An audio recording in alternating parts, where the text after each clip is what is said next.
황금. 그저 반짝이는 금속, 그 이상의 의미를 지닌 이름입니다. 수천 년 동안 황금은 부의 궁극적인 저장고였으며 제국의 흥망성쇠를 결정짓는 기반이었고 인류가 저지른 가장 끔찍한 범죄들을 말없이 지켜본 증인이었습니다. 그리고 인류 역사상 가장 거대했던 비극, 제2차 세계대전이 끝난 직후의 혼란 속에서 아마도 역사상 그 어떤 때보다도 많은 양의 황금이 비밀리에 주인을 바꿨습니다. 각국 정부와 중앙은행의 금고에 잠자고 있던 황금, 점령당한 국가들의 마지막 희망이었던 황금, 그리고 평범한 시민들이 평생을 모아 간직했던 황금까지. 그 모든 것이 공식적으로는 존재하지 않는 어두운 금고 속으로 흔적도 없이 사라졌습니다. 전쟁은 군사적으로는 분명한 승자와 패자를 남겼습니다. 하지만 외교와 금융이라는 거대한 그림자 속에서 진정한 승자는 종종 흔적을 남기지 않고 불을 옮길 수 있는 자들이었습니다. 이것은 세상에서 가장 신뢰받던 화폐가 어떻게 밀수되고 도난당하고 세탁되고 또 숨겨졌는지에 대한 이야기입니다. 그리고 그중 일부가 왜 오늘날까지도 여전히 사라진 채로 남아있는지에 대한 추적기입니다. 이 이야기가 우리에게 던지는 울림은 결코 작지 않습니다. 일제강점기 우리 민족의 귀한 자산과 문화재가 무자비하게 수탈당했던 아픈 역사를 기억하는 우리에게 국가의 부가 한순간에 사라지는 이 이야기는 과거의 상처를 되새기게 합니다. 이 시간을 통해 우리는 역사의 교훈을 되짚어보며 현재 우리가 딛고 선 이 땅의 소중함을 다시 한번 느끼게 될 것입니다. 어떻게 그토록 막대한 양의 황금이 증발할 수 있었는지를 이해하려면 우리는 20세기 초 황금이 상징했던 가치를 먼저 기억해야 합니다. 전쟁 이전 세계 대부분의 국가화폐는 중앙은행이 보유한 금 준비고에 의해 그 가치를 보증받았습니다.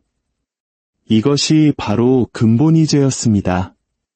국가에게 황금은 곧 신용이었고 개인에게는 곧 닥쳐올 혼돈의 세상에서 자신을 지켜줄 유일한 안전장치였습니다.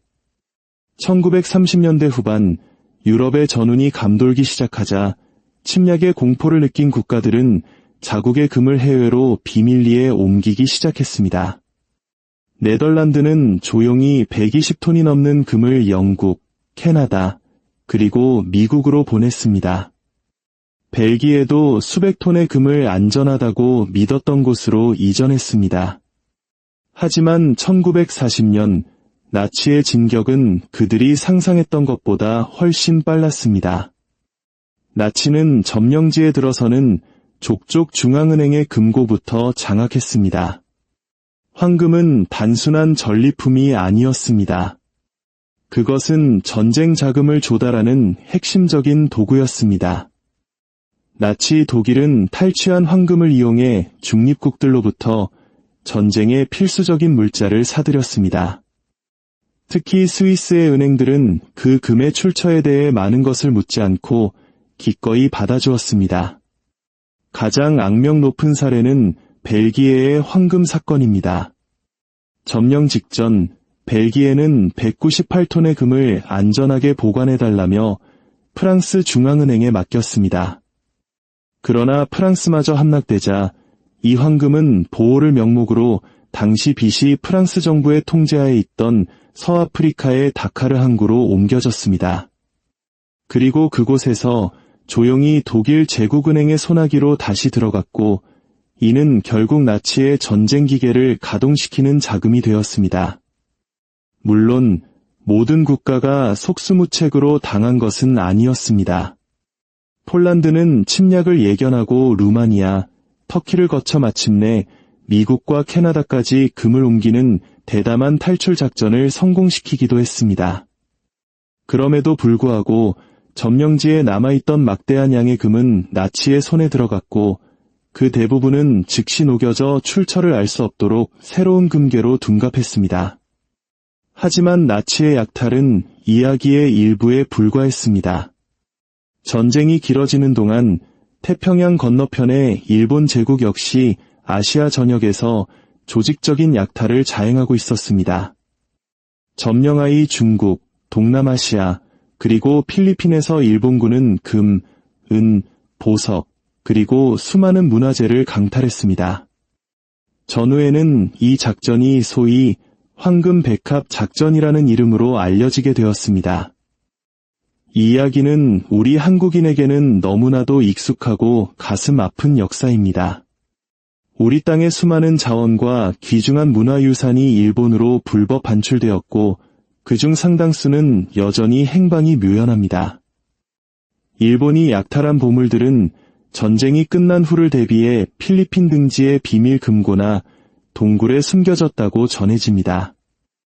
이 이야기들 중 일부는 전설처럼 과장되기도 했지만 상당량의 귀금속이 실제로 은닉되었고 공식적으로 회수되지 않았다는 신빙성 있는 증거들이 존재합니다. 유럽에서와 마찬가지로 아시아에서의 약탈 역시 군사적 정복과 조직적인 범죄의 경계를 완전히 허물어 버렸습니다. 1945년 연합군이 독일과 일본의 심장부로 진격해오자 패전을 직감한 양국의 권력자들은 훔친 자산을 마지막까지 숨기거나 옮기려 발버둥 쳤습니다. 연합군은 그중 일부를 찾아내는 데 성공했습니다. 미군의 기념물, 미술품, 기록보존 부대, 일명 모뉴먼츠맨은 도난당한 예술품뿐만 아니라 독일의 소금 광산이나 비밀 창고에 숨겨진 거대한 황금 저장고를 발견했습니다. 가장 유명한 발견은 독일 메르커스 소금 광산에서 이루어졌는데 미군은 이곳에서 100톤이 넘는 금괴와 동전, 그리고 헤아릴 수 없는 가치의 예술품들을 찾아냈습니다. 하지만 그곳에서 회수된 황금조차도 나치가 약탈한 전체 양에 비하면 극히 일부에 불과했습니다. 대부분의 금은 이미 중립국 은행을 통해 세탁되었거나 거래되었거나 혹은 아직도 알려지지 않은 어딘가에 묻혀 있었습니다. 바로 이 지점에서 이야기는 전시의 절도에서 전후의 지정학으로 무대를 옮깁니다. 전쟁 직후의 세계는 그야말로 혼돈 그 자체였습니다. 유럽은 폐허가 되었고 국경선은 계속해서 바뀌었으며 곧이어 닥쳐올 냉전의 그림자가 드리우고 있었습니다. 이러한 혼란은 출처를 알 수 없는 막대한 부가 새로운 권력 구조 속으로 흡수되기에 완벽한 토양이었습니다.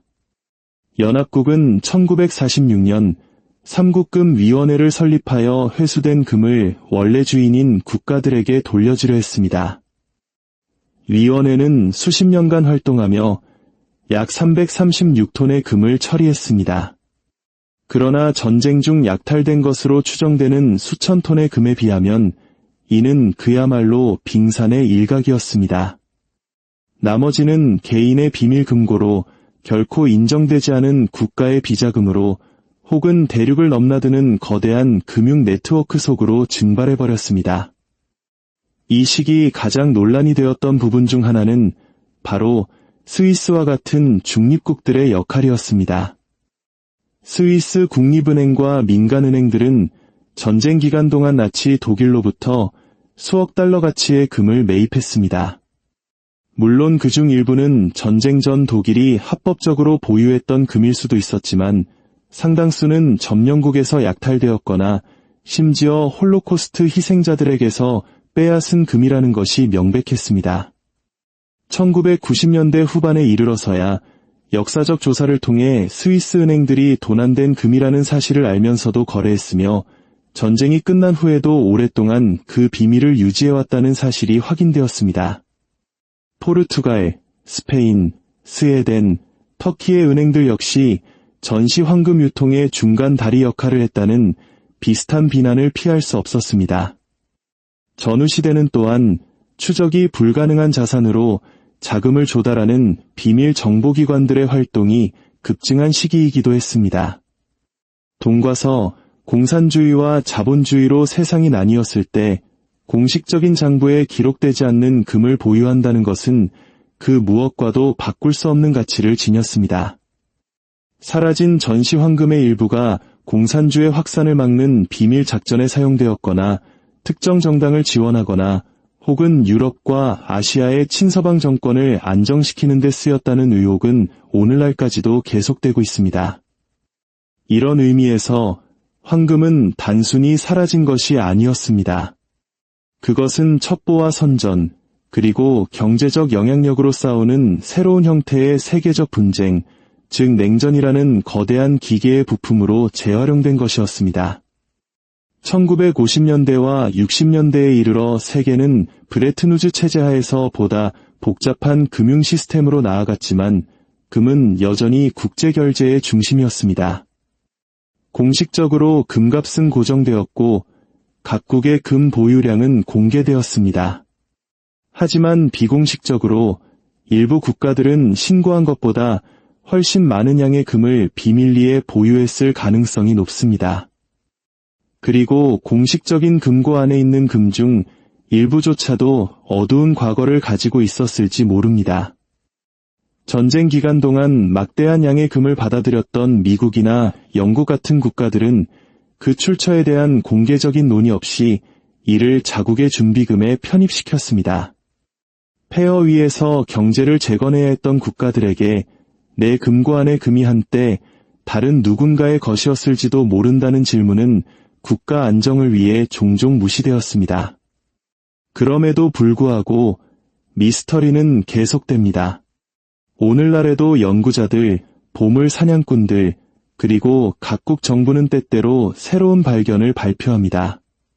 숲속에서 발견된 숨겨진 금괴, 산속 터널에 숨겨져 있다는 보물 열차, 전시 대금으로 사용될 예정이었던 금을 싣고 가라앉은 난파선 이야기까지. 물론 이러한 주장들 대부분은 과장되거나 거짓으로 판명되지만 일부는 사실로 밝혀지기도 합니다. 역사적 기록은 분명히 말합니다. 1939년과 1945년 사이에 엄청난 양의 금이 사라졌고 그 대부분은 공식적으로 회수되지 않았습니다. 오늘날의 가치로 환산하면 이는 수십억, 수백억 달러에 달하는 금액입니다. 그리고 상징적인 의미에서 이는 위기의 시대의 소유권과 도덕성의 규칙이 얼마나 쉽게 무너질 수 있는지를 보여주는 뼈아픈 교훈입니다. 이 오래된 이야기가 오늘날 우리에게 주는 현대적인 의미는 사라진 특정 금괴에 대한 것이라기보다는 부가 사라지는 방식 그 자체에 있습니다. 제2차 세계대전은 강력한 행위자들이 기존의 규칙이 더 이상 적용되지 않는다고 결정했을 때 부가 얼마나 빨리 이동하고 숨겨지고 변형될 수 있는지를 증명했습니다.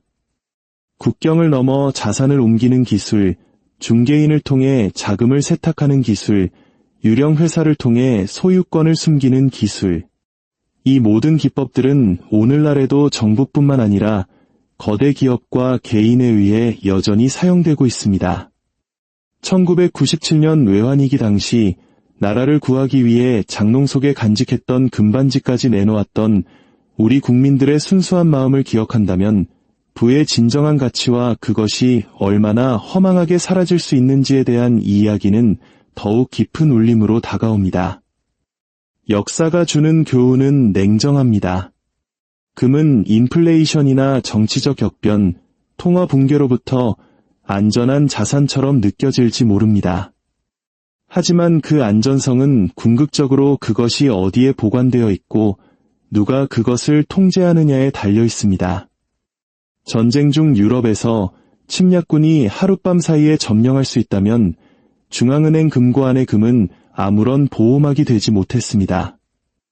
제2차 세계대전 이후 사라진 황금의 이야기는 단순한 역사적 호기심이 아닙니다. 그것은 혼돈을 틈타 부가 어떻게 약탈될 수 있는지를 보여주는 생생한 사례 연구입니다. 역사는 반복되지 않지만 그 운율은 반복된다는 말이 있습니다. 전쟁이든 경제 붕괴든 지정학적 경쟁이든 세계 시스템이 극심한 스트레스를 받을 때 합법적인 이전과 노골적인 절도 사이의 경계선은 아주 얇아집니다. 오늘날 디지털 화폐와 암호화폐, 그리고 끊임없이 변하는 지정학적 동맹의 시대에 문제는 부가 여전히 사라질 수 있느냐가 아닙니다. 진짜 질문은 얼마나 빨리 사라질 수 있는가, 그리고 너무 늦기 전에 우리가 그것을 알아차릴 수 있는가입니다. 역사는 단순한 과거의 기록이 아니라 현재를 비추는 거울이자 미래를 여는 열쇠입니다. 저희와 함께 이 지혜의 여정을 계속하고 싶으시다면 채널을 구독하여 새로운 역사 이야기에 귀 기울여 주십시오. 여러분의 관심이 저희가 더 깊고 의미 있는 이야기를 만드는 데 큰 힘이 됩니다. 감사합니다.